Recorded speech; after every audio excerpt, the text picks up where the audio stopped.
And Bamidbar is translated in English as, you know the English translation, what it's called in English? Numbers. In English, that's what the word Bamidbar means, but if you look at the books, so the books are either Genesis, Exodus, Leviticus. Leviticus is because it talks about the Kohanim and the Levium. Bamidbar is called Numbers, which is not what you would think to translate. I would call it deserts. Right? Wilderness, right? Why is it called Numbers? They're constantly being counted. The Jewish people it starts out with a count and it enumerates them, and it constantly happens. So they're called Numbers.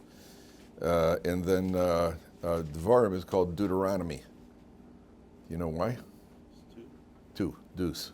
One word deuce, because they got deutered, but it's because of what he calls. Because the word deuce, Deuteronomy, the root of the word is deuce, and they're a repeat of many of the mitzvahs in the Torah, and because it's repeats, that's what it's called. So Bamidbar is called Numbers. Now it starts out like this: Vaydaber Hashem al Moshe Bamidbar Sinai. Hashem speaks. 7:26. Hashem speaks to Moshe in the Sinai desert, be'ohel moed, in the tent of meeting, be'echad lachodesh hasheni, on the first day of the second month, b'shana hashenis, let's say Eretz Yisrael. So it's the first day of the second month of the second year. Now right here, the Mefarshim point out, you got a little bit of a problem in the pasuk itself. And the problem is that structurally there's a problem in the pasuk, because it first says they're in the desert and then in the tent of meeting. The second part says it's the first month, the first day of the second month of the second year. So you have general specific and specific general. That means normally what do you do if you ask me your address? What do you tell me? You tell me your street. You tell me the number of the street, the number of your house, the street, the city, the state, the country, and the universe. That's how you go with your address. When it comes to your birthday, what do you tell me? The day, month, year. And actually, in American, we do it differently. That's how they do it in Hebrew. This is one area where the Israelis got us on logic, because and we do it. You say the month in the American system. You say month, day, year, which really doesn't make sense. In Israel, they do day, month, year.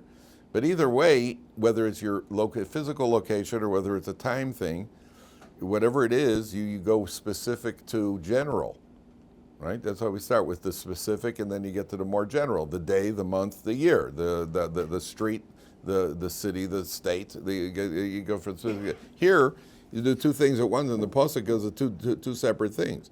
It starts out with the general; they're in the desert. Then it tells you specifically where in the Ohel Moed, in the tent of meeting. That went from general to specific. Whereas the second part of the pasuk tells you the specific. Tells you the day, then the month, and the year. So why did the Torah reverse it? Why did the Torah say, there are no accidents here, there are no typos. Why was it that the Torah, it starts out general, specific, then it goes specific, general? Good question, right? Good question. What's the answer? Oh. It's very poetic. Poetic? We're the poetry. We're not looking for poet. We're not looking for poetry, right? What's the answer? The answer is that they're both specific and then general. Oh, it's not specific. Which is more specific? Which is more general? The desert or the tent of meeting? Tent of meeting is specific. That sounds like, right? So what was in the tent of meeting? The concentration of God's presence. You know, when you comfort a mourner, that should never have known should have to do. What do we say? Hamokom yamat naschem eschem. The Hashem is called Hamokom. Hashem is the place. Why is Hashem the place? Because the universe the world is in Hashem. Hashem's not in the world. He's the general, we're the specific. The world is the specific. So where is the concentration, so to speak, of Hashem's presence is in the Ohel Moed. So the specific is the desert, because the desert is contained within Hashem.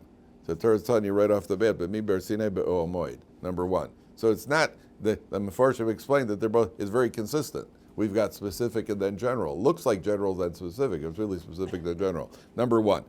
Number two is the issue that everybody that you're going to say something very strange here. If you look at the second pasuk, Moshe Rabbeinu says, "Se'u'es rosh kol kahal b'nei adas b'nei Yisrael mishpachosam leveisavosam." Take account of the entire congregation of Jewish people, b'mispar shemos, by the number of names, kol zochar legugulosam, every male by their, literally Gogolos, by their skulls, by their heads. Meaning take a count. Take a head count of the Jewish people. Now, there are several problems here. First of all, the word Golgolas. The word Golgolas means a head. Why is a head called a Golgolas? It's round. It's round, like a galgal. A galgal is a wheel. A galgal is a wheel. Not only a galgal in Hebrew. You ever hear that word? A galgal is a wheel. Not only a galgal is a wheel, but it's a word that repeats on itself. Gimel lamed, which is what a wheel does. It repeats. A wheel just keeps going around. Galgal. It goes around on itself. You know the word gal is? You know what a gal is? A gal is a wave. What do waves do? They keep repeating on themselves. The language of Lashon HaKodesh, the Hebrew language, is really the blueprint for the physical world. So a galgal. Now, what else is what's a gilgul? Reincarnation. Woo, right, reincarnation. Well, there's something called gilgul. Why? Because we've come around, we've been recycled. That's the world we live in today. Isn't recycling a big thing, right? Recycle plastic, recycle this, recycle people. We get recycled. There's something called reincarnation. Whereas people think, by the way, sometimes the people experience with deja vu. So people think, well, deja vu is reincarnation. You ever hear that idea?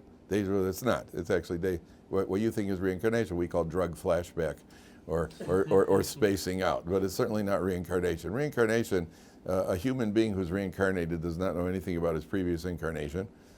And not only that, it says, the Kabbalists say, I'm not a Kabbalist, by the way, I'm only quoting what Kabbalists say, and I have no idea, but they do say, it says, every male, kol zachar legulgulosam, that reincarnation is more common by men than by women. Yes, which is one of the reasons, because women get it right the first time. And the men is more common for men. That means we may have had this conversation in a previous life. Does it have to do with I don't know. Too many tzaddiks? I don't know. That I have no idea.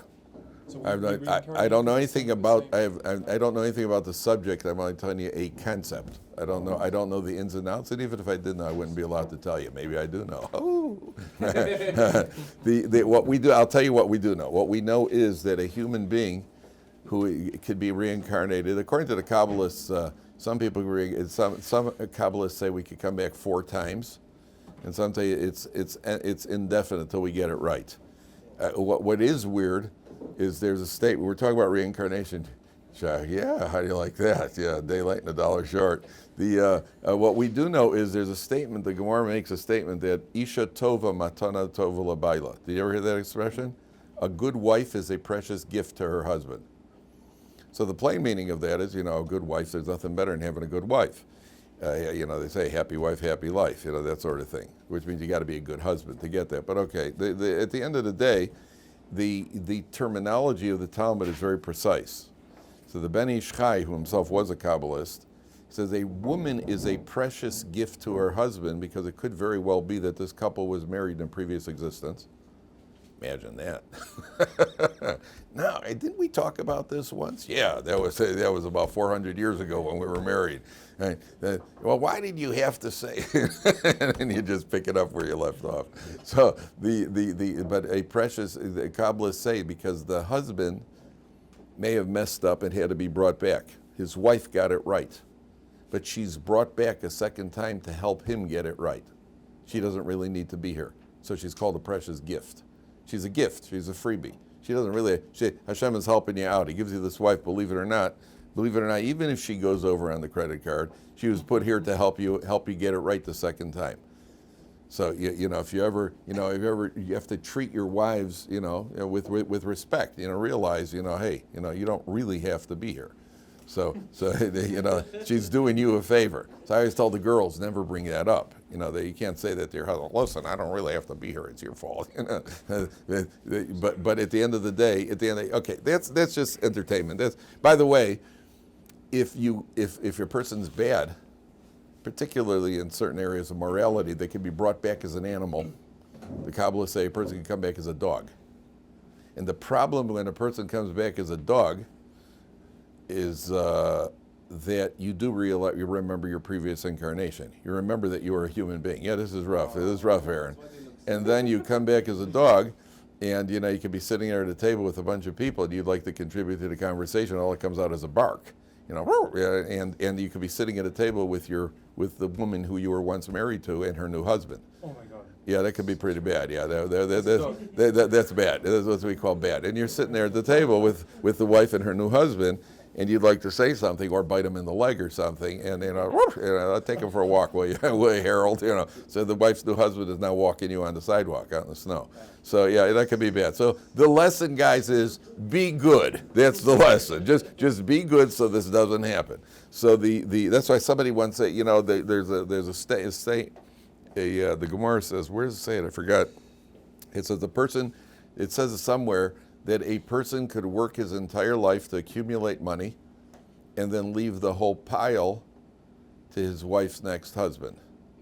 Right? So you work, that's pretty rough. Yeah, I'd rather go bankrupt. Yeah, and so you understand that guy, you can leave it for some guy who's always, hey, that jerk who used to take my parking space, now this is the guy you left the pile for. So what, find a different occupation. So that's just entertainment. But a much more important concept that's okay to us. That's something that applies to us.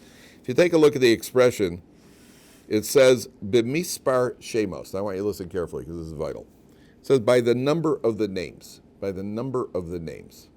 Do you hear any sort of kind of like a conflict there? Are you a number or you're a name? If we're counting people, so if you're counting people, you count 1, 2, 3, 4, you count bodies. You don't count names. What does it mean to count a name? You don't count the name, you count the people, you don't count the names. You look at the names in order, okay, so there's one opinion that in this count, just from the plain meaning before we get to the deeper, in the count, the way it worked is that the Jewish people wrote their names down on papers, submitted that to Moshe Rabbeinu, and he counted the papers. So he's counting the names. That's one opinion among the Meforshim. Okay. But the lesson here is the Torah uses this terminology. Your name is a description of your essence. Who you are is your name. That's why, interestingly enough, we have a neshama. You have a soul, a neshama. And neshama is spelled nun, shin, mem, hey. The two middle letters of the word neshama is shem, which is a name. That means your neshama, your soul, your name is really some sort of description of who your neshama is. That's why it's brought down in various sources that when a Jewish boy is named, when parents name the child at the bris, probably for a girl too, but when they name a boy at the bris, they have some sort of divine inspiration of naming him, and the name is somehow a description of the essence of that child. So the name, the middle two letters of the Shema is Shem. A Jew has a dual role in this world. Number one, you're a name.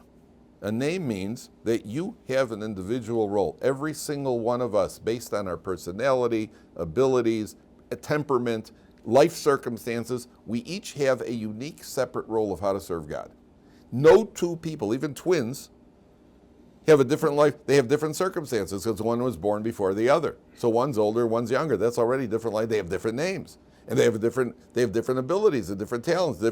Everything is different. Even though there are many similarities, they've done all these sociological studies about twins. You ever read these studies, twins that were separated for years, and they finally met each other. They were adopted at birth, and they found each other. They've got a couple of these weird stories where they found these guys after 30 years, and each one of them, their favorite sandwich is salami with mustard on Tuesday afternoon, and they're both into art, and there's one couple that it was unbelievable because these two brothers were separated for years. They'd both been married. Each one was married to a woman named Shirley, got divorced, and then each one married a woman named Marla.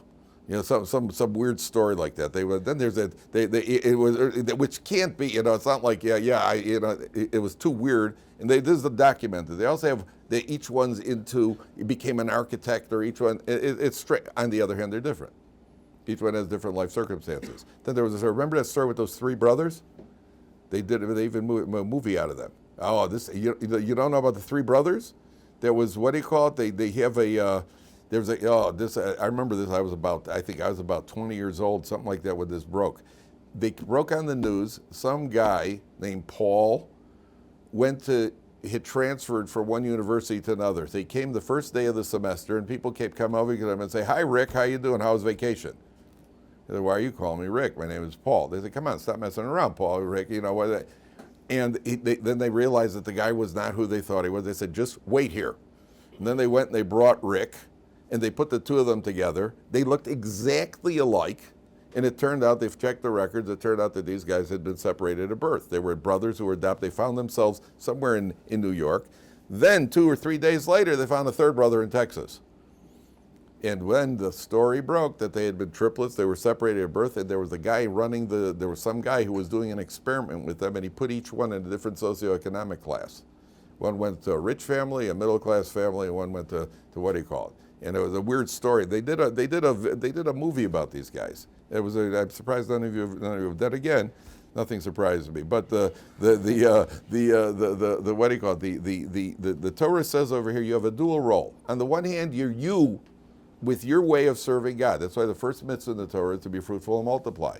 Why fruitful and multiply? What's the big hock about having so many kids? Because each child that's born, each Jew that's born, each Jew that serves God is a different form of sanctifying God's name. Because if you're born and you live in Cincinnati and you have a certain personality and you serve God, you are serving God in a unique way which no one else in the history of the world ever did or will serve God. You have your unique role. If you come from Mea Shearim and you're 7th generation Yerushalmi with Payas that were there even before you were born, so then you have a certain way of serving God. If you're a Baal Tshuva from Saskatchewan, who had a different challenge in life, that's a place, by the way. If you had a different challenge in life and you overcame that challenge, you're serving God a different way, and God is the one who determined how each person is going to serve him. So number one, you're a name, but number two, you're a number. A number means that you belong, you're part of a group. If I say you're the third, well, that means there's got to be a first and a second. If I say you're the 17th, right? That means that there's got to be 16 more. If I say you're number 41, that means there are 40 numbers. You're part of a group. We are not independent. The Torah is telling you you're a name and a number. We have our independent role, but we always have to remember that we're part of a community. Jews are part of a community. You belong to the community. You are a contributing member of the community, and the community contributes, but you have your independent role within that. You're a shame, you're a name, and you're a number. There's always, people sometimes say, somebody ought to, we ought to, like we had an issue with the drinking. They ought to fix the machine. Who's they? Who's they? Right? They ought to get better shelving in here. Who's they? Well, get up and do it. Get up and do it. Take care of it. In every Jewish community, they ought to build another shul. These guys weren't, whoever built the shul, they weren't born shul builders. They weren't, my parents is shul, my father is shul, my mother is builder. I'm a shul builder. It doesn't work that way. If somebody saw a need, you took the initiative and you filled the need. So a person has to know you're a contributing member. You are they. You're in the community. You are part of the community. So you have to be a contributing member. We daven with a minyan, right? You're part of a group. When you daven with a minyan because you're a mispar, you're a number, but you're also a name. The irony of life is people look in on the ultra-Orthodox Haredi extremists, and they think we're a bunch of clones. That's how they look at us. Everybody's got a black hat, right? You got a black hat, right? That's how people think. We're just a bunch of clones. They're just a bunch of Aramaic spewing Tehillim reciting clones. That's all we are. There's nobody who's got as much individuality as us. You walk into any frum community, that guy's the Baal Koreh, and that guy's the Gabbai, and that guy's the guy who yells at the Gabbai, and that guy's the guy who collects tzedakah, and that guy who's the rabbi, and he's the chazan. Everybody's got a role in the community. We're anything but clones, just because we're wearing the same looking. By the way, the clothing doesn't matter. The color of your clothing doesn't matter as long as it's black.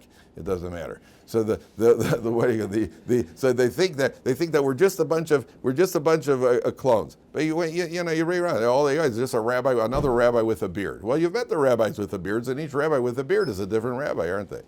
So it's the Torah is telling you over here that you've got a dual role. Now we're ready. We're going to take it a little deeper here. Let's take it a little deeper. If you take a look at the pasuk says, "Lemishbechosam lebeis avosam," lemishbechosam lebeis, their families lebeis avosam. So there's a concept over here of just being Jewish. Just being Jewish. You're either Jewish or you marry Jewish, and you have Jewish kids. As long as you're in the fold, you're Jewish. But once you leave that family of lemishbechosam lebeis avosam, there's always the guy comes to the rabbi. Every rabbi in America has had this. Every rabbi, especially, has had a situation where a father comes in. Rabbi, I need you to talk to Steve. Every rabbi knows what that means, right? That means that Steve is about to marry a non-Jewish girl. That's what that means. And then, every rabbi rolls his eyes and knows that there's absolutely nothing he could say. Because you know what the Steves of the world are going to say to the rabbi? The Steves of the world come in, and the rabbi says, your father was here. He doesn't want you to marry a Jewish girl. And so he says, my parents did nothing Jewish.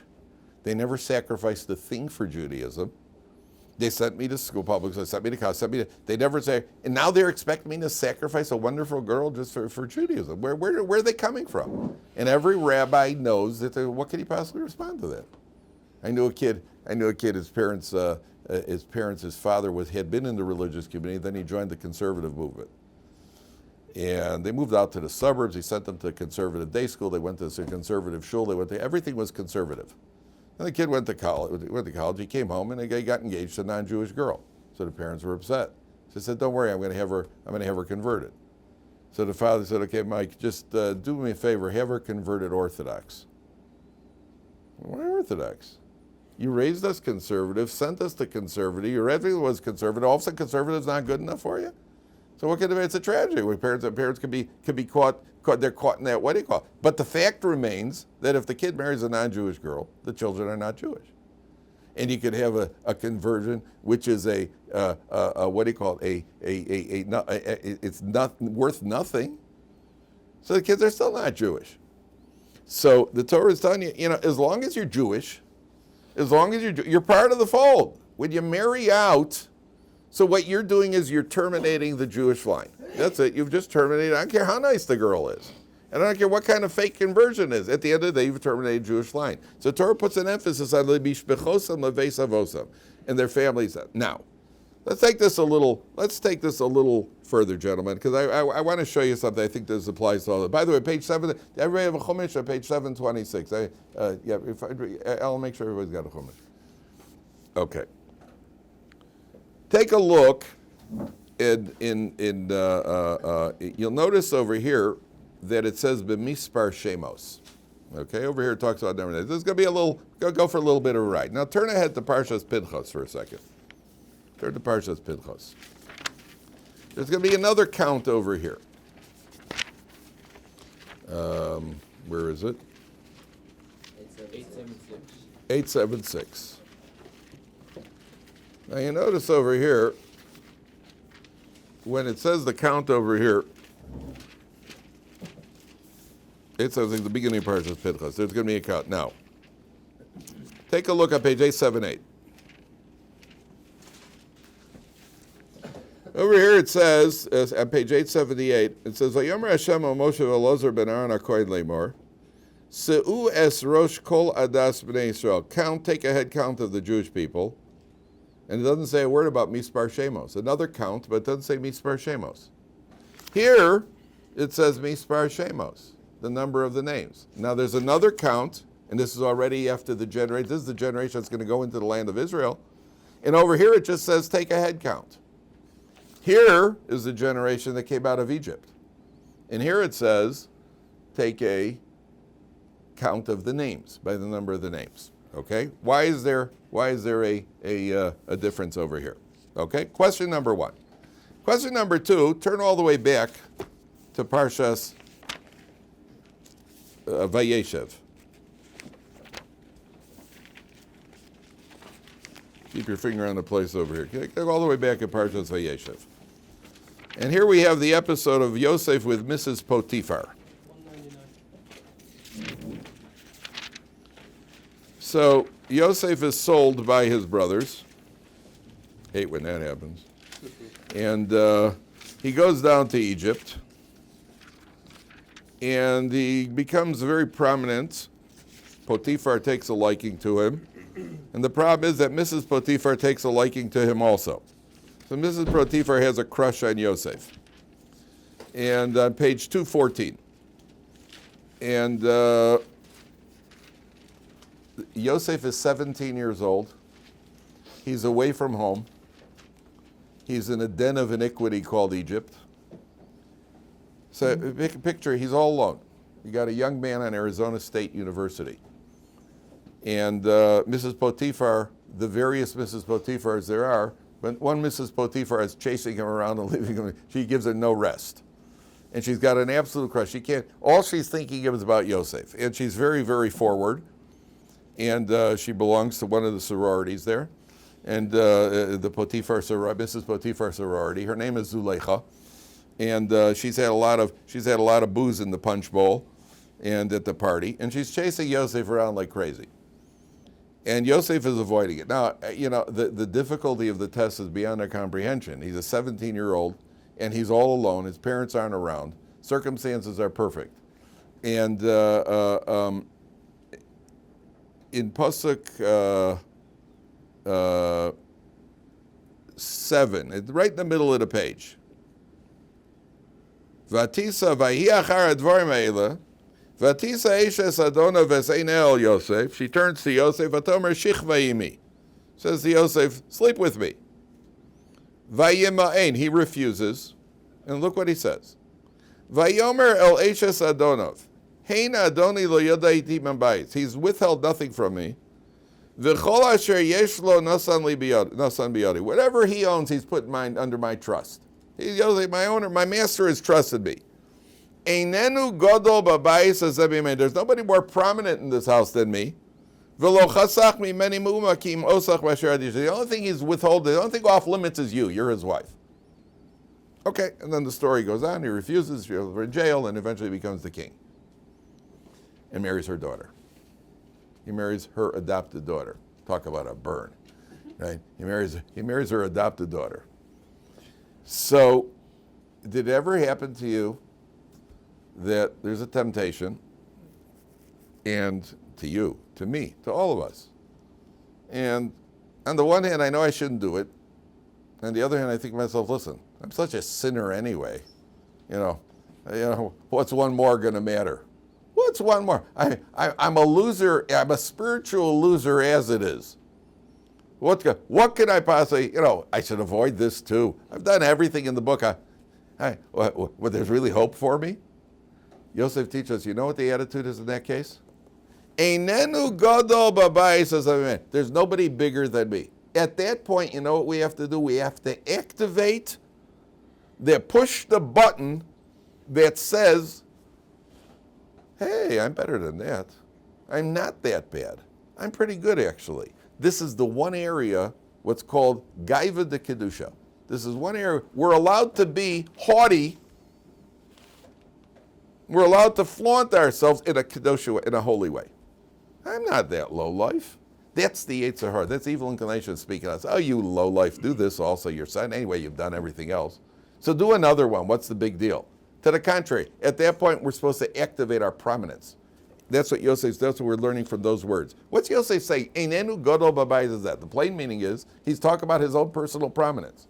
But what he's really saying is that we as people have to say, that's not really me. I'm bigger than that. I'm bigger than that. I'm better than that. So I've done it before. Now I'm going to do better. Now I'm going to improve. When a person is in a situation where they're running away from something impure, we have the force inside of us that has to be activated. You know what that force is? How big I am. That's what I have to activate now. I'm being tempted by something low. I have to activate a force which says how big I am. What's the contrary? What's the opposite? The opposite is when we're doing something good. You get up on the bus, and for a little old lady, you give up your seat on the bus. I'm sure every one of you would do it, and you probably have done it. What's the next thought that follows? I don't know. I'm a pretty big tzaddik. Does everybody in this room know whose presence you're in? There's me and there's the Chafetz Chaim. Do you realize? Would anybody like a bracha? Right? And you give some tzedakah or you daven while you're thinking to yourself, there's me and 35 others make the 36 hidden ones of the generation. We could get pretty big-headed. At that point, what do we have to activate? the opposite force. At that point, chop it down. Wasn't that a Matisiao song? All right? Yeah. Chop it down, chop it down. Chop it down, chop it down. Yeah, chop it down. Yeah, chop it down. How do I know? Don't ask. At the end of the day, my kids have the song. At the end of the day, we have two possible buttons to push. How do you know when to push each button? When it's something that's inappropriate, we got to push the big button. And when we're getting a little too big for ourselves, then we got to push the little button. Yeah, I got up for that little old lady on the bus who's 97 years old and on a respirator. And basically anybody in the world, Mike Tyson would have gotten up for her also. So don't get all too big with yourself. And there are there are two types of Jews. There are two generations. There's a generation that left Egypt. Where did they come out of? 49 levels of spiritual impurity. That's still pulling on them. What do they need to activate? The first count that we're learning now in the beginning of Parsha's Bamidbar. What should they activate within themselves? You just came out of 49 levels of impurity in Egypt. You got everything. You got to make sure to emphasize we're bigger than that. That's mispar shemos. What does the name mean? This is your name. This is who you are. You're big. Your name. You're prominent. Maintain that, but kosher prominence. We ought to open up a store, by the way. Maybe we'll call it kosher prominence. Big cuts of meat. Kosher prominence. That's permissible. Not only it's permissible, it's recommended. What's the next generation? They're the generation, the second count, they're the generation that's going to be going into the land of Israel. Ooh, they're past all of this. They're going into the land of Israel. They're going to do all the mitzvahs in Israel. They're going to eventually build the base of Mikdash. What could happen? You may get a little bit, look at, and therefore, there it doesn't say b'mispar shemos. There the number of the names is not mentioned. Why not? Because there, it's not about prominence. It's about, let's keep it in a proper perspective. Let's keep it in a proper perspective. Yes, I've done my mitzvah, but yes, there's more that I could do as well. Okay, now, take a look at the next passage. Back on page, where are we? What page, Alan? 726. Okay. Okay, let's see what else. Okay, where's the counts come from? Pasuk Gimel. Mi ben esrim shana v'mala, from 20 years and on.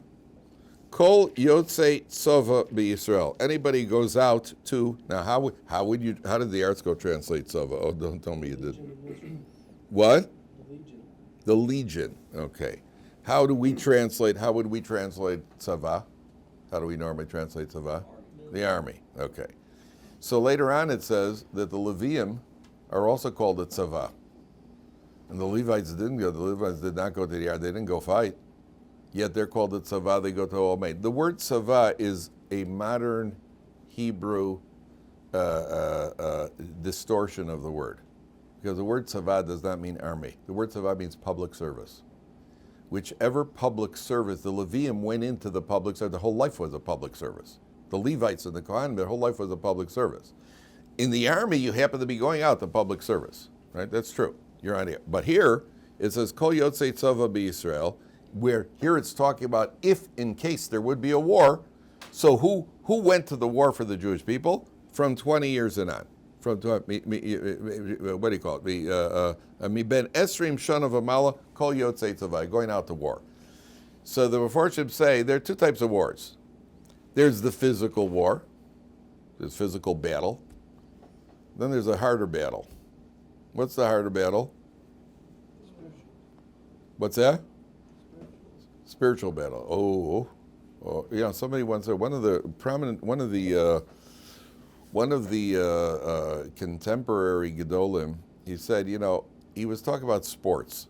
Not that he was talking about sports. He was addressing the issue of sports. He wasn't talking about the sports results. He was one of the Gedolim. Why is there that among men especially, there seems to be a disproportionate interest in something which we all agree that in the grand scheme of things is just not that important? There's this heightened excitement and interest in who won a game of a bunch of guys who are millionaires who will never meet and will never make as much money as them, and probably not spend as much time in jail as them either. But what do you call? Why are we so it's there. It affects our mood, whether we like to admit it or not. It does.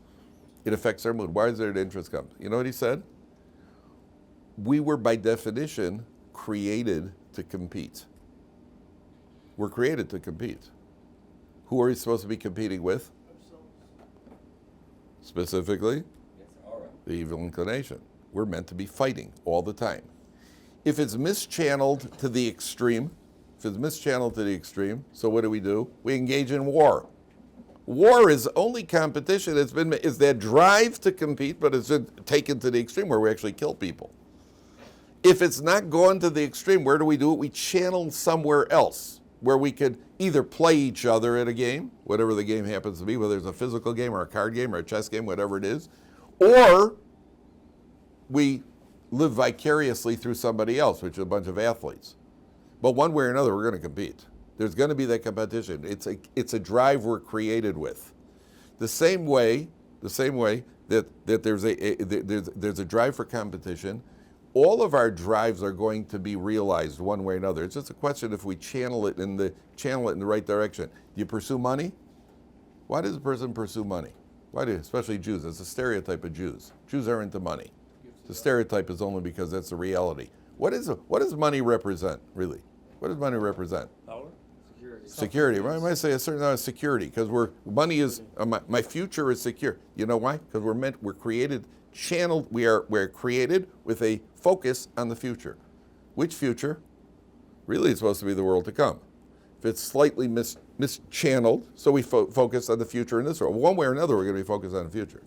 And therefore, the Torah is telling you that the natural drives, they're going to be realized. Here, the Torah says, Kol Yotzei Tzava. They're going out to war. Which war? From 20 years and on. What does it say in Pirkei Avos? Ben Esrim Lirdof. At 20 years old, we become accountable in heaven. At 20 years old, there's this accountability as a human being that we have to answer for our actions. Between 13 and 20, we're accountable down here by the court on earth. But less accountability, because between 13 and 20, a person is not fully emotionally mature and emotionally in control and so on and so forth. But physically, we have to behave ourselves. That the court has to make sure that we behave ourselves down here. At 20 years old, what happens? We're going off to war. At 20 years old, you're Yotzei Tzava. Now the battle begins. At 20 years old, there's that constant ongoing battle with the Yetzer Hara, with the drives, with the evil inclination, and therefore a person has to go to war from 20 years old. You'll find that this is true in every area of life. You'll find that the natural drives will never be suppressed. It's like water. You push down the water over here so it pops up somewhere else. The natural drives that we have, the natural inclinations that we have, they're never going to be suppressed. They're only going to be channeled in other areas. Sometimes people mischannel, there's mischanneled kindness. So you have people who are all worried about animals. So in America, they had an incident of people putting razor blades in candy bars to help protect the whales. Because we have to be concerned about the whales, so they put razor blades in candy bars to protest the mistreatment of whales. So let's mistreat you. All it is mischanneling. It's misguided. But the energy is going to come one way or another. The energy is going to come out. Personal inclinations are going to come out as well. Whatever your natural inclinations are, if you've got an art talent, or if you got fundraising, one way or another, it's going to come out. One way or another, and that's what the Torah is talking about competition. Competition, so it happens to be in sports. Money is also the future. It's all going to come out.